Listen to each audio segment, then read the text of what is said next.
ผมตอบไม่ได้ว่าผมชอบอะไรแต่ว่าผมชอบการแสดงมากๆครับไม่ว่าจะเป็นการแสดงหน้ากล้องหรือร้องเพลงหรือว่าเต้นอะไรเงี้ยผมชอบหมดเลยชอบความผมว่าผมชอบความที่ผมกล้าแสดงออกมากขึ้นนะครับรู้สึกว่า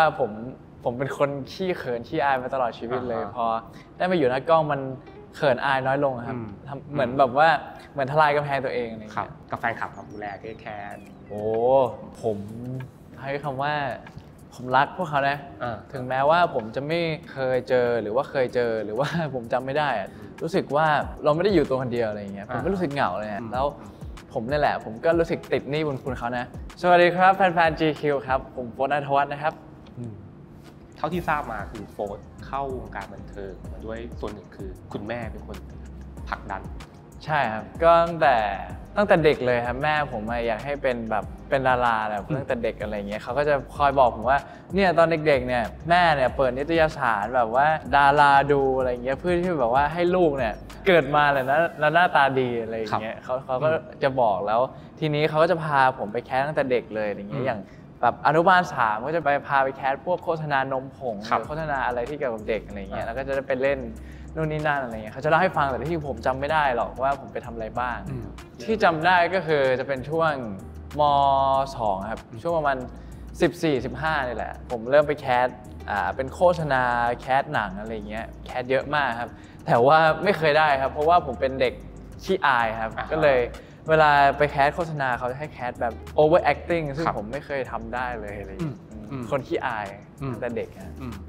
แล้วมาได้ชิ้นแรกงานแรกพอจำได้ไหมครับมันเป็นยังไงถ้าชิ้นแรกๆพอจำได้ครับเป็นโฆษณาค่ายมือถือค่ายหนึ่งครับไม่ได้มาจากการแคสเขาเลือกผมเฉยๆแล้วเขาก็ไปเล่นเลยครับนั่นแหละโฆษณาค่ายมือถือได้แสดงว่าคุณแม่ก็ค่อนข้างมีอิทธิพลต่อชีวิตของโฟร์ครับค่อนข้างมีอิทธิพลครับแชร์หน่อยครับยังไงเหรอแม่ก็จะเป็นคนคอยเนี่ยแหละพาไปแคสนู่นนี่ตอนแรกผมก็เฉยๆนะไม่ได้แบบรู้สึกอินอะไรกับวงการบันเทิงอะไรเงี้ยแล้วพอมาประกวดเวทีหนึ่งครับเป็นเวทีของ GMMTV ครับชื่อ Thailand School Star 2019 ครับประกวดตอนม.3 อะไรเงี้ยแล้วพอได้เข้ามาเซ็นกับ GMMTV ครับรู้สึกว่าชอบการแสดงครับเพราะว่าได้เขาไปส่งเรียนการแสดงส่งเรียนร้องเพลงส่งเรียนนู่นนี่นั่นรู้สึกว่าอันนี้แหละเป็นสิ่งที่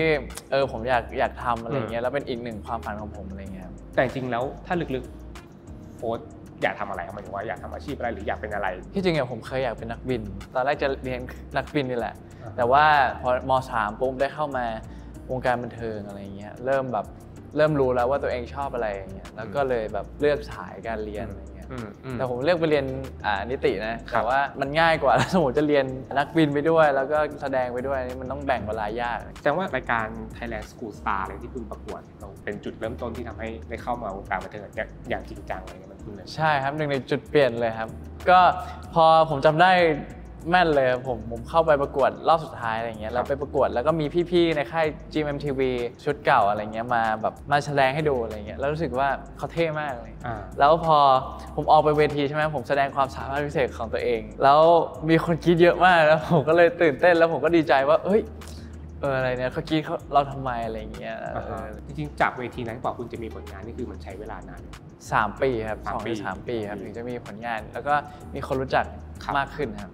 2-3 ปีนั้นทำอะไรบ้าง2-3 ปีนั้นเหรอเรียนนะครับเรียนอย่างเดียวเลยประมาณช่วงม.3 ม.4 ม.4 อะไรเงี้ยก็จะเรียนหนังสือแล้วก็เขาเรียกว่าอะไรบ่มเพาะตัวเองครับพัฒนาตัวเองอะไรเงี้ยให้แบบว่าให้เก่งขึ้นอะไรเงี้ยเรียนการแสดงเรียนร้องเพลงเรียนการเต้นอะไรเงี้ยที่เรียนไปหลายๆด้านคุณรู้สึกว่าคุณชอบด้านไหนมากที่สุดไหมหรือว่ามันมีแรกเลยผมชอบการแสดงครับเพราะว่าเป็นสิ่งแรกที่มันอินครับพอเรียนแล้วมันอินอะไรเงี้ยแต่ว่าพอได้เรียนร้องเพลงครับมาเล่นซีรีส์ต้องเรียนร้องเพลงอย่างเงี้ยก็รู้สึกว่ามันชอบเหมือนกันแล้วพอแบบว่ามีชื่อเสียงอะไรเงี้ยแล้วมีคนติดตามเพิ่มมากขึ้นอะไรเงี้ยแล้วต้องมีคอนเสิร์ตต้องเรียนเต้นเลยรู้สึกว่าเฮ้ยทำไมชอบเต้นเหมือนกันทิ้ง3 อย่างนี้ผมชอบหมดเลยครับรู้สึกว่ามันเป็นศาสตร์คล้ายๆกันนะครับศาสตร์การแสดงอะไรเงี้ยการแสดงผ่านการเต้นการแสดงผ่านการร้องเพลงหรือก็การแสดงผ่านแบบว่าหน้าจอโทรทัศน์อะไรเงี้ยมันคล้ายๆกันแสดงว่ามันมีจุดเชื่อมโยงกันใช่ผมคิดว่ามันเหมือนกันนะเหมือนกันเลยเวลาผมแสดงเวลาผมเต้นเวลาผมร้องเพลงเหมือนผมหลุดไปอยู่ในโลกของ การแสดงรู้สึกว่ามันเป็นตัวเองแหละแต่ว่า ครับ เป็นตัวเองในอีกเวอร์ชันหนึ่งอะไรอย่างงี้ซึ่งผมไม่ค่อยแสดงตัวเองในเวอร์ชันนี้ออกมาให้ใครเห็นเพราะว่าผมเป็นคนขี้อายไงพอได้แสดงได้จับไมค์ได้ร้องเพลงได้เต้นได้อยู่หน้ากล้องอะไรเงี้ยรู้สึกว่ามันทำให้เรากล้าแสดงออกมากขึ้นแล้วก็เป็นอีกคนหนึ่งอะไรเงี้ย ครับ ซึ่งมันตื่นเต้นทุกครั้งที่ได้ทำมันอะไรเงี้ย จากเวทีประกวดแล้วคุณก็บ่มเพาะฝึกฝน 2-3 ปีจนมามีผลงานเรื่องแรกคือ F4 Thailand นะครับ โอเค ใช่เล่นกับพี่ไบรท์ อ่าฮะ พี่วินพี่นานิ อืม พี่ดิวแล้วก็มีพี่สาวผมก็คือพี่ตูครับ ครับจากเรื่องนั้นแล้วก็มาเป็นที่คนรู้จักคุณก็คือจาก แฟนผมเป็นทางเรียนครับ ใช่ไหม ใช่เล่นคู่กับเจมินายครับ โอเค เรื่องแฟนผมเป็นทางเรียนครับ อ่ะความรู้สึกหรือ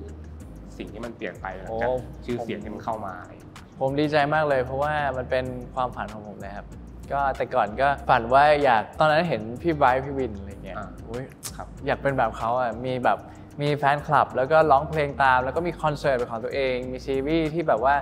เขารู้จักอะไรเงี้ยรู้สึกผมอยากทำให้ได้แบบนั้นบ้างอะไรเงี้ยเพราะว่าอันนั้นก็เป็นความฝันอีกอย่างหนึ่งของผมพอเนี่ยแหละผมก็ตั้งใจแบบบ่มเพาะตัวเองอะไรเงี้ยตอนนั้นเขาให้เรียน acting ก็ตั้งใจเรียนร้องเพลงก็ตั้งใจเรียนอะไรเงี้ยแล้วก็พอได้ถึงแบบซีรีส์ออนแล้วมันประสบความสำเร็จเนี่ยมันรู้สึกดีแบบดีมากๆแล้วก็ภูมิใจมากๆครับ ถามเรื่องการเรียนนิดนึงครับโฟร์เรียนนิติ เรียนนิติศาสตร์ครับ ทำไมถึงเลือกเรียนนิติศาสตร์ ถ้าสมมติเพื่อนถามอะผมก็จะตอบว่ามันยากดีก็เลยอยากเรียน อ่า ผมคิดว่าผมเลือกอยู่3คณะครับนิติศาสตร์เศรษฐศาสตร์แล้วก็นิเทศศาสตร์ครับผมคิดว่าถ้าผมเรียนนิเทศศาสตร์อะไรเงี้ยรู้สึกว่าผมได้ทำงานในศาสตร์นี้อยู่แล้วอะไรเงี้ยรู้สึกว่าอาจจะไม่ต้องเรียนเพิ่มอะไรเงี้ยพอผมสมมุติว่าคนอาจจะไม่ติดตามผมแล้วอะไรเงี้ยอันนี้สมมุติเฉยๆนะคนอาจจะไม่ติดตามผมแล้วหรือว่างานผมน้อยลงในด้านนี้อะไรเงี้ยถ้าสมมติผมว่างอะผมจะไม่มีความรู้ในด้านอื่นเลยผมอยากมีความรู้ในด้านกฎหมายครับกฎหมายซึ่งมันเป็นสิ่งที่สำคัญในชีวิตมากเลยกฎหมายผมเพิ่งไปเรียนปี 1แล้วผมรู้สึกว่ามันสำคัญมากๆเพราะว่าเราทำอะไรมันก็เป็นกฎหมายไปหมดเลยทุกบริษัทมีนักกฎหมายมีทีมกฎหมายทุกอย่างมันเกี่ยวกับกฎหมายแค่เราจะเดินข้ามถนนมันยังมีกฎหมายเลยอะไรเงี้ยบางคนผมคิดว่าคนที่รู้กฎหมายเยอะได้เขาเรียกว่าอะไรได้เปรียบมากในหลายๆด้านน่าจะเรียนหนักอยู่นะ หนักหนักมากเลย คุณจัดสรรเวลาไงหมายถึงว่าการเรียนการทำงานอะไรเงี้ย การจัดสรรได้ลำบากมากครับ เออ ลำบากมากเพราะว่านิติศาสตร์เป็นคณะที่ต้องอ่านหนังสือครับต้องเข้าเรียนครับไม่เข้าเรียนก็จะแบบตามไม่ทันเลยครับเพื่อนสำคัญมากเพื่อนผมก็นั่นแหละผมก็คอยเพื่อนดีมากครับที่จุฬาอะไรเงี้ยเขาก็ช่วยแบบช่วยส่งงานบ้านให้ช่วยแบบว่าต้องทำอะไรบ้างอะไรเงี้ยบางทีผมทำงานอะไรเงี้ยเขาคอยช่วยเตือนด้วยนะว่าโฟร์อย่าลืมส่งงานบ้านนะโฟร์อย่าลืมทำอันนี้นะอย่าลืมอ่านหนังสือสอบนะอย่างเงี้ยเพื่อนน่ารักมากๆกับการแสดงเราผ่านมา4เรื่องนี้เป็นยังไงบ้างครับได้มาอยู่ในโลกการแสดงแล้วมันเป็นเราสนใจอะไรเราชอบอะไรในนั้นหรือว่าแบบคนพบอะไรบ้างชอบอะไรครับผมตอบไม่ได้ว่าผมชอบอะไรแต่ว่า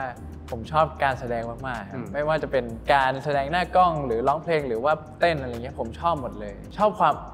ผมว่าผมชอบความที่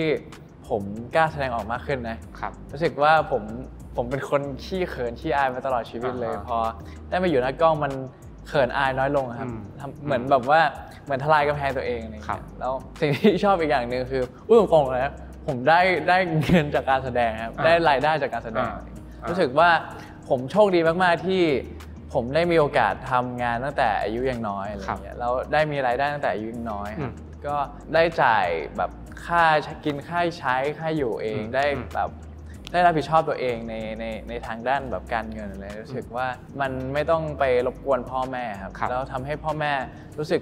สบายใจในตัวเราว่ามันไม่น่าเป็นห่วงอะไรอย่างเงี้ยกับการแสดงยังมีจุดไหนที่คุณยังต้องพัฒนาต่อไหมหรือว่ามีจุดที่ต้องพัฒนาครับก็มีครับก็ผมว่ามันเป็นแค่จุดเริ่มต้นของผมเองครับผมเพิ่งอายุ19เองผมว่ามันเป็นจุดเริ่มต้นแบบครึ่งจุดเริ่มต้นของการแสดงในชีวิตเส้นทางสายแบบวงการบันเทิงของชีวิตผมเองผมรู้สึกว่าผมยังอยากทำอะไรอีกเยอะแยะไปหมดอะไรอย่างเงี้ยแต่ว่าตอนนี้อาจจะความสามารถยังไม่ถึงอะไรเงี้ยต้องพัฒนาตัวเองไปถึงบทบาทแบบที่มันยากขึ้นกว่านี้ อยากถามเป้าหมายในระยะสั้นนิดนึงครับผมหมายถึงปี2 ปีนี้อะไรเงี้ยคุณอยากทำอะไรบ้าง ถ้าในวงการก็อยากมีโอกาสไปแสดงหนังครับผมอยากแสดงหนังมากอยากเอาตัวเองไปอยู่ในจอในโรงหนังอะไรอย่างเงี้ยแล้วก็ความฝันอีกอย่างหนึ่งที่ผมเพ้อมาก็คือผมอยากเป็นเจ้าของรีสอร์ทนี่ใช่ผมรู้สึกว่าผมไปเที่ยวมาปุ๊บทำไมรีสอร์ทนี้มันสวยจังรีสอร์ทนี้สวยจังรู้สึกว่าสักวันหนึ่งผมต้องเป็นเจ้าของรีสอร์ทให้ได้อะไรอย่างเงี้ยอันนี้ที่หนึ่งไม่ว่าจะเล็กหรือใหญ่อะไรอย่างเงี้ยกับแฟนคลับดูแลแค่ผมใช้คำว่าผมรักพวกเขานะถึงแม้ว่าผมจะไม่เคยเจอหรือว่าเคยเจอหรือว่าผมจำไม่ได้แต่รู้สึกว่าผมทำอะไรอยู่ผมนอนอยู่ผมกินข้าวอยู่หรือว่าผมไปต่างประเทศผมไปทำงานอะไรที่มันสำคัญผมไปทำอะไรก็ตามอะไรเงี้ยผมรู้สึกว่าผมมีกลุ่มคนที่รักผมอยู่แล้วก็คอยแบบซัพพอร์ตผมอยู่อะไรเงี้ยวันไหนที่ถ้าสมมติผมทำผิดพลาดอะไรเงี้ยก็จะมีคนคอยเตือนมีคนคอยแบบซัพพอร์ตคอยให้กำลังใจอะไรเงี้ยรู้สึกว่าเราไม่ได้อยู่ตัวคนเดียวอะไรเงี้ยผมไม่รู้สึกเหงาเลยนะรู้สึกว่ามีพวกเขาอยู่ตลอดคอยให้กำลังใจอยู่ตลอดแล้วผมนี่แหละผมก็รู้สึกติดหนี้บุญคุณเขานะว่าเขาจะมารักการชอบใครรักใครสักคนหนึ่งมันไม่ง่ายเลยแล้วเขามาชอบมาติดตามมารักผมอย่างเงี้ยรู้สึกว่าผมติดหนี้บุญคุณของเขามากนะผมก็เลยเนี่ยผมก็จะตอบแทนด้วยการผลิตผลงานดีๆครับผมตั้งใจพัฒนาตัวเองในทุกอย่างเลยครับตั้งแต่วันแรกเลยที่ผมเข้ามาอะไรเงี้ยตอนแรกยังไม่มีแฟนคลับด้วยซ้ำอะไรเงี้ยผมก็พัฒนาตัวเองมาเรื่อยๆอะไรเงี้ยแล้วผมก็สัญญากับเขาว่าผมจะพัฒนาตัวเองต่อๆไปอะไรเงี้ยให้แบบเก่งขึ้นทุกวันครับโอเคเรียบร้อยครับโฟร์ธครับผมขอบคุณมากครับขอบคุณมากครับขอบคุณมากนะ